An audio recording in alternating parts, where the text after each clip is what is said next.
Good evening, ladies and gentlemen. How are we doing tonight? We're doing great. Good. Even if you weren't, I can't see what you were doing because the lights are blinding me. Anyway, my name is Steve, and I wanted to tell you a little bit about myself. I'm a new dad.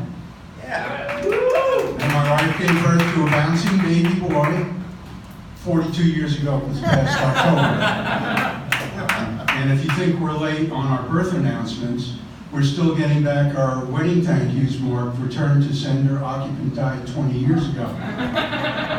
Now, speaking of weddings, just recently, a woman in my office got engaged, and that engagement attracted other women by the hundreds. They were jumping up and down and carrying on. I didn't know whether it was an engagement or a shoe sale. Now, for guys, engagements are different.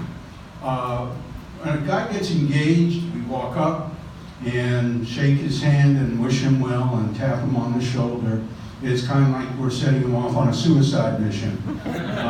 When my son got engaged, and it seems like just yesterday we were talking about birth announcements, when my son got engaged, I shook his hand and I said to him, "Son, remember this day forever because you'll never be right again."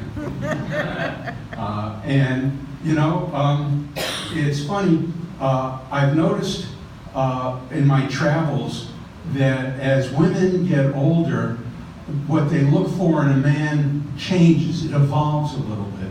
So for example, while a young woman will go out with a guy because he's got a nice car, a woman of a certain age will go out with a guy because he drives at night.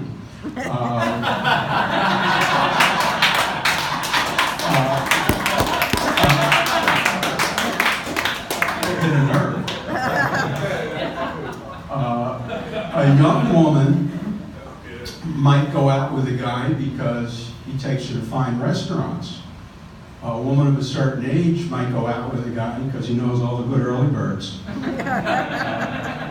A young woman might go out with a guy because he remembers all their special occasions. A woman of a certain age might go out with a guy because he remembers her name.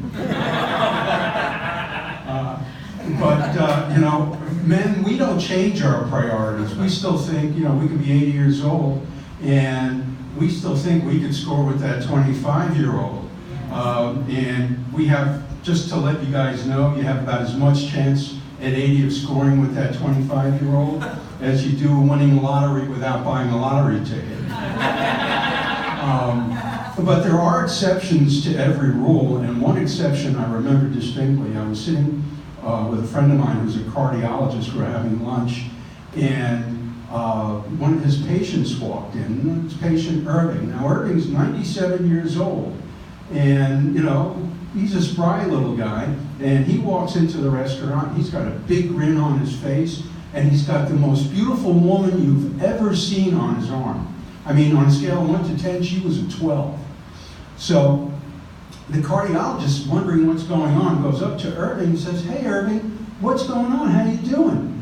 Irving said to him, "Doc, I'm doing great following your advice." Doctor's kind of puzzled. He said, "Irving, what advice did I give you?" Irving says, "Doc, don't you remember? You told me be cheerful and get a hot mama." The doctor looks at him and he sighs. "No, Irving, I told you, be careful, you've got a heart murmur." Thank you very much, ladies and gentlemen. You did great.